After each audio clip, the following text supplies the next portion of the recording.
Hi, my name is Nicole, and welcome to this episode of the Apostolic Angle Perspectives of a Present Day Pentecostal. And this will be part one of my testimony. And I want to first give a warning that this episode may cause some to experience triggers. And although the content isn't graphic per se, some of the content may be considered disturbing. So I would strongly urge you that you may not want your kids present while listening. And if you haven't listened to the previous episode, I strongly encourage you to give that a listen. Um, as I have stated, my purpose for this podcast is to be a voice sharing why I haven't chosen to abandon my beliefs, despite a very rough introduction to faith, the Word of God, etc., because we live in a world where many are choosing to leave previously held beliefs of all kinds, and of course are not afraid to speak out about why they have made their choice. So I want to be a voice to the contrary. And as I have also stated, I was raised going to churches that were of the Apostolic Pentecostal faith and belief system. And some of them were associated with the UPC or the United Pentecostal Church organization, and some were not. I believe some were considered independent, while others were affiliated with other yet similar organizations. However, the basic belief system was the same. I will differentiate in future episodes about how when I'm talking about not leaving the belief system that I've been exposed to, I am speaking of the specific belief system. I am not referring to the UPC. And before I begin telling some of my story, I want to clarify my purpose for sharing my testimony. I have been in the process of healing for a long time, and the Lord has told me that my testimony will not go to waste. If everything that I have gleaned from going through what I have isn't used for a purpose, then all of my pain would have been for nothing, and nothing good could come from it. And I'm sure that I will receive some criticism about sharing some of the things that I will share, not just today, but of course in future episodes as well, but that's okay. The ones who don't need to hear it may not understand, and others may feel comfortable in their boxes, but I am not comfortable in a box, or with putting God in a box. And I am definitely not okay with people being bound in their situations or in their misperceptions. And I know what God has put in my spirit and has even told me through others that had no idea of the specific callings that I have felt. I have described my introduction to faith as being rife with extreme behaviors and contradictions.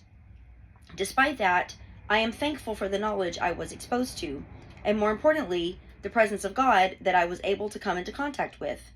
It has been what has saved me. I was born to a set of parents that, from my understanding, had a long lineage within the Apostolic Pentecostal faith. I believe that I was fourth generation from one parent and fifth on the other. I am not sharing that because of any claim to superiority, but I am sharing because I know it has been deeply ingrained in the family to such an extent that it has kept being passed down, at least in part. However, how it was passed down to me is a huge focus of the premise of this podcast. And just for an interesting side note, I have a great-grandmother several generations back that was Pennsylvania Dutch Quaker. So it's not surprising the impact that must have had on my lineage, as they were, history says that they would literally quake under the power or the Spirit of God, and that's why they were called Quakers. I do not know a lot of details about my father's raising. I do believe he had some undivulged trauma as a child, and I have wondered how he was raised and what his life experiences were, because he was one of the most extreme examples of selfishness I have ever seen. My father never visited any kind of mental health professional, and I am, of course, not qualified to diagnose anyone, but when I learned the term narcissism, two people in my life have come to mind, my father and my ex. I also want to say that I have forgiven my father. However, just because I have forgiven him does not mean that still talking about certain instances does not cause and cannot cause pain. Well, there's a reason why I scripted this, because it would be so easy for me to get off on so many different things. But so when I got very emotional, especially this morning, some of the things that I was writing.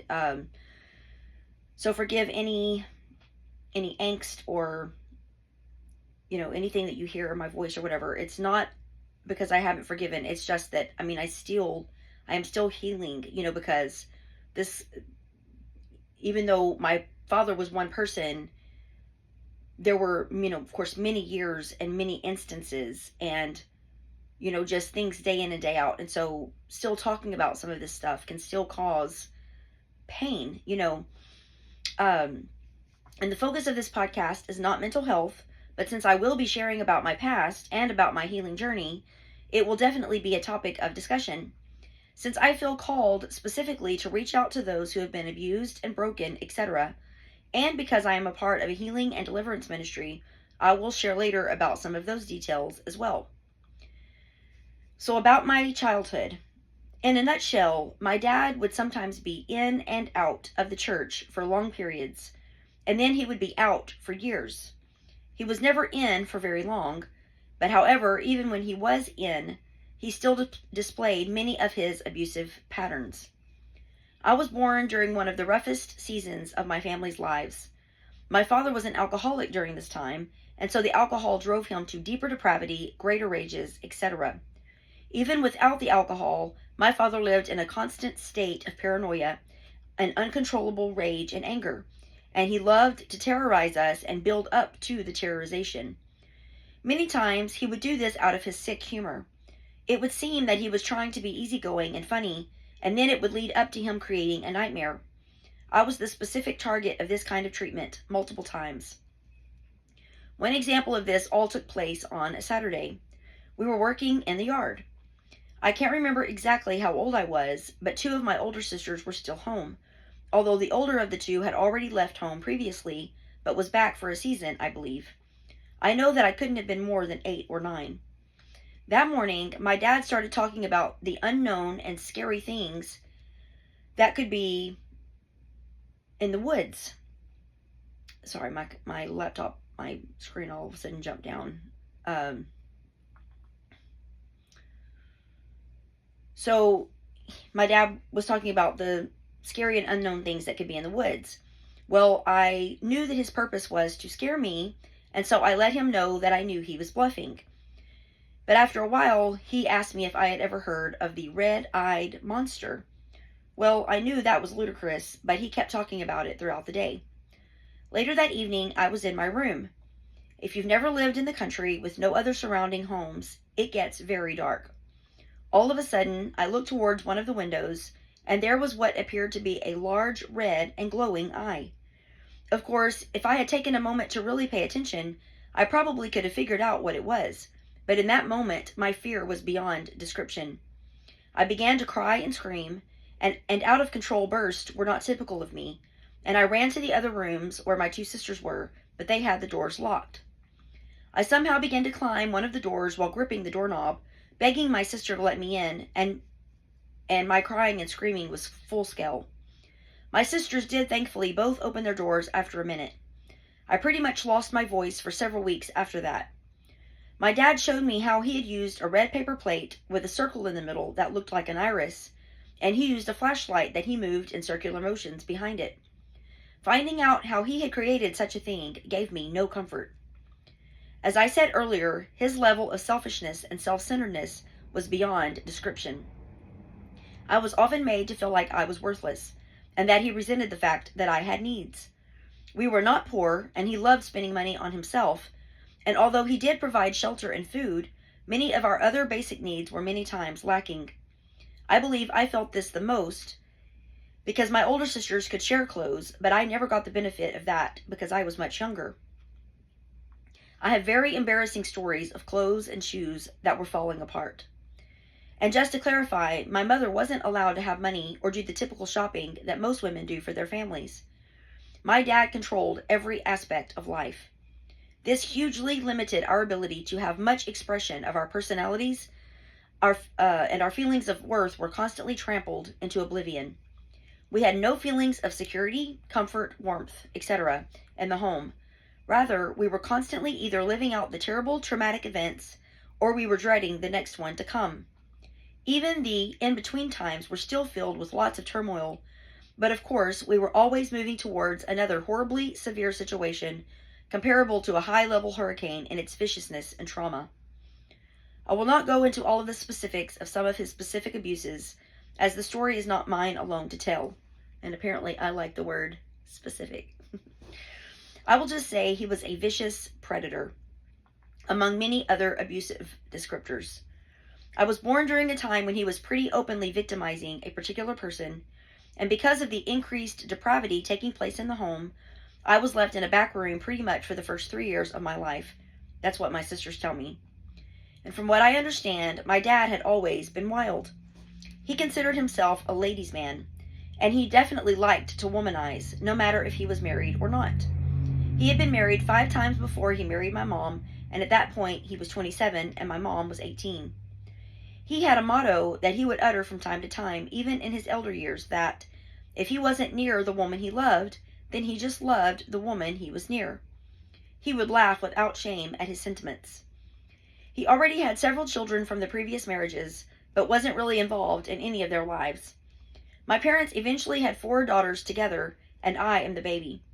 Having a wife and children didn't cause my dad to want to settle down and enjoy family life. He loved the bar scenes, the drinking, and the women. Even though my mom struggled spiritually, according to her, she still was strong enough to tell my dad that she had no desire to hang out at the bars, drinking, and dancing. I believe he then felt justified in his womanizing ways because she was choosing not to go and be with her man. Even though my dad had been raised going to church, he had never been filled with the Spirit. However, they say that he did receive the Spirit when I was 3 or 4, and this would have been in his 40s. And the transformation was so profound in him that my grandfather, who was Baptist and thought that all denominations were the same, was then convinced that there had to be something significantly different, and he ended up going to church with my Pentecostal grandmother and received the Spirit as well. Unfortunately, however, I believe that with past hurts, plus events that would then happen in the church setting, my dad refused to forgive, and that just added to whatever bitternesses that he already had. Instead of allowing the Spirit to continue doing a work in him, and to endure whatever negative opinions they had of him, he would just choose to quit altogether. As far as I know, even though my father continued to be abusive after that, he no longer continued in the same predatory behaviors that he had before. Of course, only God knows what he was doing possibly outside of the family. One thing that never changed, whether my dad was going to church or not, was that he would still read the Bible, and he still loved to talk about important teachings of the Bible, mainly concerning 3 topics. The Godhead, and for those of you unfamiliar with that term, it's basically the concept of who God is and how he has manifested himself, supernatural healing, and the book of Revelations, or end times prophecies. I believe that my dad really did have a desire for God. However, I believe that he allowed his flesh to drive him, and of course, demonic influences that his out-of-control behaviors had invited. Another aspect of him never changing was because he was not willing to listen to anyone else. He was not willing to be submissive to anyone. He wasn't willing to wait for anything, although I now realize that some of his behavior had actually largely disqualified him from certain things anyway. He had felt a calling to preach, but when he went to a church, he just automatically wanted to be invited to preach, and when he wasn't, he would get offended and quit going. My dad would reach out to people that were down and out to win them to God, and he had a way with winning them, and so I do believe that some of the others' responses to him had to do with either feeling threatened in their leadership, or they looked down on the kind of people that my dad had success with. It's crazy when I think of the positive opinions that many in the public had of my dad, from the churches where my dad was allowed to preach, but it's because they saw a pleasant, easygoing persona that was not the same person as he was at home. He knew how to treat his animals, his vehicles, etc., but did not have the same care or consideration for his family. When it came to the Bible, it seemed that my dad cared about the topics that either the knowledge of made him act superior and feel superior to others, such as who God was or prophecy-related topics, or that benefited him personally, such as supernatural healing. He raved often of how lacking those in the church were when it came to loving others, and he believed he could tell everyone else how to do it Yet he didn't seem to realize that he wasn't loving even his own family. He didn't put any importance or attention towards practical matters of faith, such as the fruit of the Spirit or how to treat your family. My dad also tended to fall towards one extreme or another regarding multiple issues, and he expressed dark anger towards those who believed or understood differently. For instance, and by extreme, I do not simply mean being firm in, beliefs or principles. I mean imbalanced. For instance, and I realize that this came from my dad's own lack of true relationship with God, and very possibly as a result of the impact of previous generations on his psyche and opinions, but he had a very imbalanced view of God, and that is the God that he portrayed to us. Even though he was supposedly very familiar with the Bible, he seemed to miss that God was a God of love. All he could see or focus on was the wrath of God, and God's potential anger towards humanity when it is disobedient. There is so much more I could say right now that I will be discussing in depth in future episodes, but for now I will just say that he had a great lack of understanding, due to his lack of genuine relationship with God. He never truly taught anything that he believed, and even when he was, quote-unquote, living for God, he never cultivated the spirit that was within him, or gave any opportunity for his desires to change, but he definitely believed in enforcing his daughters to rigidly conform to things that he had only just previously strongly encouraged. Since he was going back and forth, he was encouraging his family to go back and forth as well. He heavily focused on God's wrath, as I have already stated, and constantly hung eternal damnation over our heads. If someone were caught doing something he deemed wrong or worldly, instead of reasonably teaching why something shouldn't be a part of our lives, he would react in a volcano of anger and violence. In his mind, God was always angry, always ready to quickly judge. This view of God would definitely shape my early mindset quite drastically, and would take a long time to overcome. Of course, I will discuss this more in depth also in future episodes. One of the main ways he modeled irrationality came as a result of not only his paranoia, but also his own lust-fueled desires. He acted as if everyone around him were also guilty of having the same thoughts and propensities as he did, and treated them all the more unjustly because of it. Even when there was no basis for his specific accusations, no amount of attempting to reason with him or to defend yourself brought about any logical conclusion. He was always accusing someone of something, even when there wasn't any validity to his allegations, and even when there hadn't been opportunity to fulfill the deed that he was suspecting. Also, no matter what the infraction that he thought had possibly been committed, he treated you as if it was an unpardonable sin, such as his having an unhinged reaction from his pen going missing from the table. And instead of him just asking or trying to look for it, he just automatically assumed that someone took it, and the turmoil that would ensue afterwards far exceeded the fact that a pen was such a minor thing. The way he taught me that physical relations between unmarried people was wrong was by always accusing me of trying to do that, going on a rampage about how that was going to send me to hell, and making me realize that he thought that I only had bad intentions. My mom has said that she struggled spiritually during all of those years, and it is no surprise that my dad's abusive and controlling ways were in no way conducive to being spiritually strong or stable. She did attend church faithfully, however, without fail, and because of that, I was continually exposed to the presence of the Lord. I do not fully know how to explain the condition of my emotions and mental state, and how desperate I was to find someone who cared and showed comfort. I would begin learning to find that, however, in God's presence. Due to the environment that I lived in, the constant feelings of terror, dread, neglect, rejection, emptiness, etc., definitely took its toll on me. I believe my emotions were already quite numb, and I was very emotionally detached. I had already experienced enough trauma to last anyone a lifetime, even by the age of 2 or 3. I know that my ability to engage, connect, focus, express myself, use my imagination, etc., was hindered tremendously. Knowing my identity was hindered tremendously. It seems that most of the friends that I ever had was as a result of them having to make the initial efforts, since I felt entirely incapable of purposely putting myself in a position of potential rejection.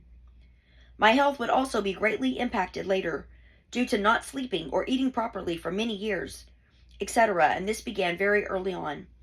Unbeknownst to me, I had anemia and asthma, so while I did have short bouts of energy, I also did not have the stamina of other kids when it came to heavier exertion, such as with running for more than brief bouts. I would get sick, very sick, at least once a year because of the asthma, and it would go untreated. My dad only took me to the doctor once when I was in the first grade because my cough was so terrible and he thought I was going to die. I've actually always been surprised that he even put forth the effort, to be honest.